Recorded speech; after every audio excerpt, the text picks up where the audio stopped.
Hello guys. Last time हमने ecology part second discuss किया था। उसमें हमने कुछ पॉइंट्स डिस्कस किए थे। Energy flow in ecosystem, food chain, food web, trophic level या फिर इकोलॉजिकल पिरामिड। उसमें 10% लॉ भी हमने डिस्कस किया था।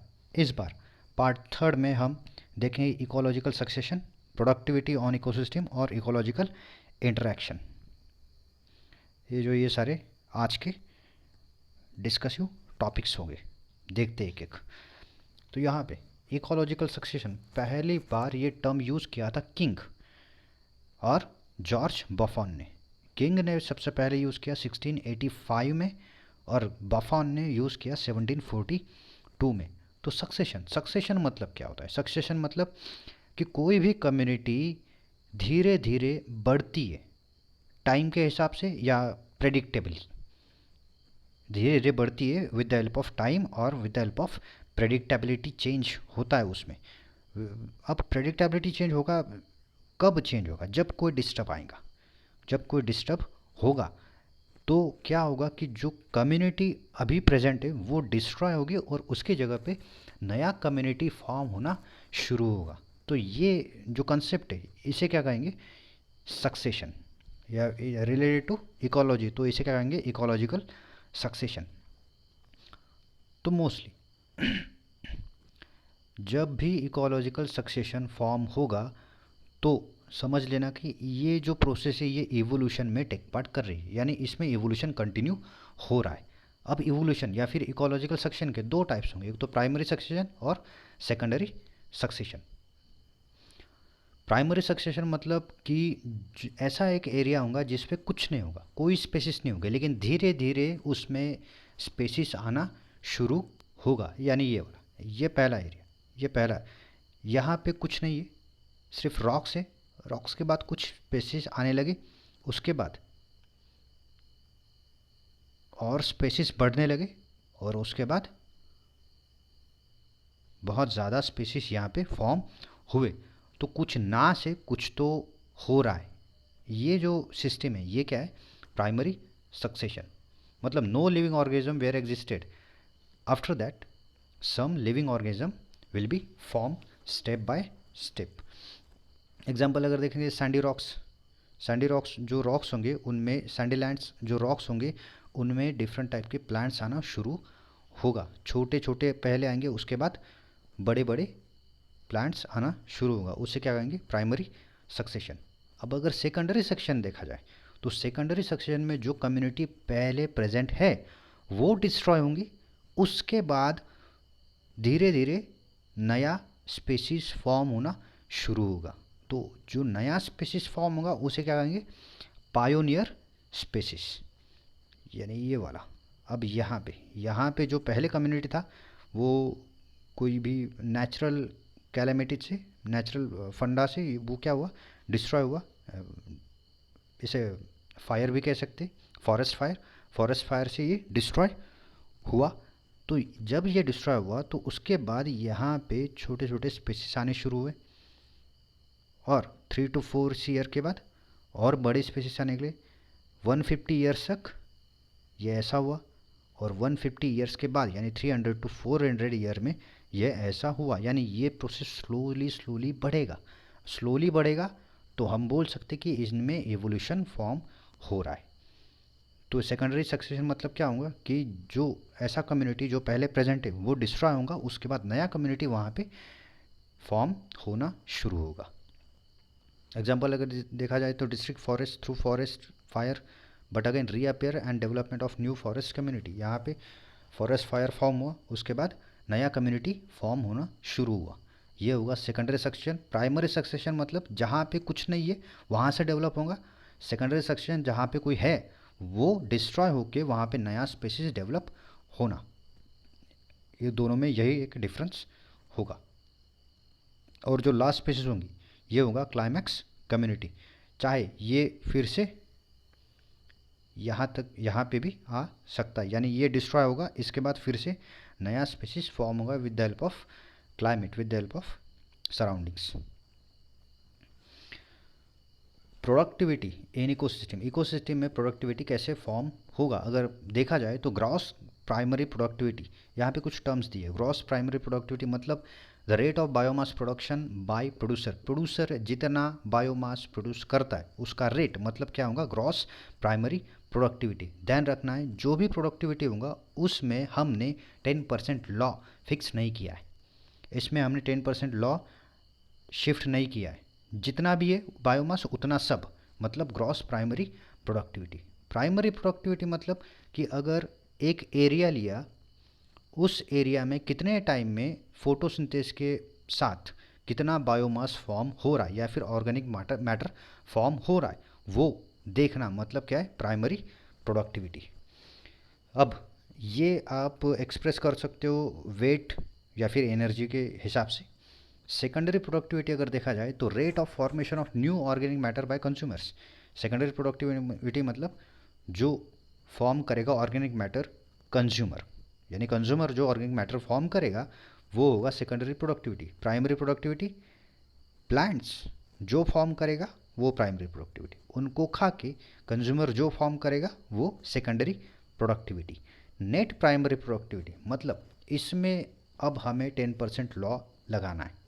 तो अगर नेट प्राइमरी प्रोडक्टिविटी हमें निकालना है तो क्या करना है, gross primary productivity minus energy released in respiration, जितना भी एनर्जी लग रहा है रेस्पिरेशन को उससे हमें हटाना है ग्रॉस प्राइमरी प्रोडक्टिविटी में से, यानी जितना भी आएगा वो क्या होगा, नेट प्राइमरी प्रोडक्टिविटी। और एनुअल नेट प्राइमरी प्रोडक्टिविटी मतलब टोटली अगर पूरे ईयर का अगर हम नेट प्राइमरी प्रोडक्टिविटी निकालेंगे तो उसे एनुअल नेट प्राइमरी प्रोडक्टिविटी कहेंगे। अगर देखा जाए तो होल बायोस्फीयर का approximately 170 billion tons of organic matter form होता है एक साल में, 170 बिलियन टन्स। ठीक, अगर देखेंगे अभी ecological succession, sorry interaction, ecological interactions मतलब रिलेशन। अब इकोलॉजिकल इंटरैक्शन मतलब relation in between organism and ecosystem, organism और इकोसिस्टम का रिलेशन मतलब इंटरैक्शन। अब इसमें दो तरह के इंटरैक्शन होंगे, एक तो निगेटिव इंटरैक्शन होगा, दूसरा पॉजिटिव इंटरैक्शन होगा। निगेटिव इंटरैक्शन में किसी को तो हार्म होगा, यानी दो ऑर्गेनिज्म साथ में रहेंगे या फिर एक ऑर्गेनिज्म एक प्लांट साथ में रहेगा तो प्लांट एक तो डिस्टर्ब होगा या फिर ऑर्गेनिज्म डिस्टर्ब होगा, कोई ना कोई किसी को तो हार्म होगा, उसे क्या कहेंगे, नेगेटिव इंटरैक्शन। पॉजिटिव इंटरैक्शन मतलब कि दोनों साथ में रहेंगे, दोनों एक तो कुछ नहीं करेंगे दोनों को, या फिर दोनों साथ में रहेंगे और दोनों को ये बेनिफिशियल रहेगा, उसे क्या होगा, ये इसे क्या कहेंगे, पॉजिटिव इंटरैक्शन। नेगेटिव इंटरैक्शन में अगर देखा जाए प्रेडेशन, कंपटीशन, अमेंसलिजन और पैरासाइटिज्म, ये हमें देखना है। पॉजिटिव इंटरैक्शन में म्यूचुअलिज्म और कॉमेंसलिज्म, ये हम स्टडी करेंगे।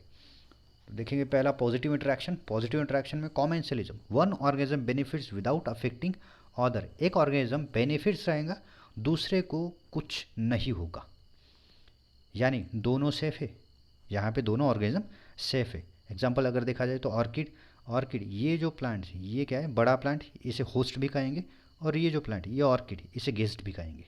तो ये जो गेस्ट यहाँ पे आएगा तो ये इस प्लांट का न्यूट्रिएंट सक करेगा, लेकिन इतना कम न्यूट्रिएंट सक करेगा कि इस प्लांट पे कुछ असर इसका नहीं होगा, यानी बेनिफिटेड है एक, दूसरे पे कुछ असर नहीं हो रहा है, तो इसे क्या कहेंगे, कॉमेंसलिज्म। म्यूचुअलिज्म मतलब दो ऑर्गेनिज्म डिफरेंट स्पीसीज के साथ में रहेंगे और दोनों एक दूसरे को हेल्प कर सकते हैं। टू ऑर्गेनिज्म और different species in which each individual derives it's fitness benefits. Example अगर देखा जाए लाइकेंस, लाइकेंस में क्या होगा, फंगस और अलगी, ये दोनों म्यूचुअल रिलेशनशिप में रहेंगे। फंगस और अलगी दोनों क्या करेंगे, एक दूसरे को हेल्प करेंगे वाया न्यूट्रिएंट्स, वाया फूड या फिर वाया क्लाइमेट्स।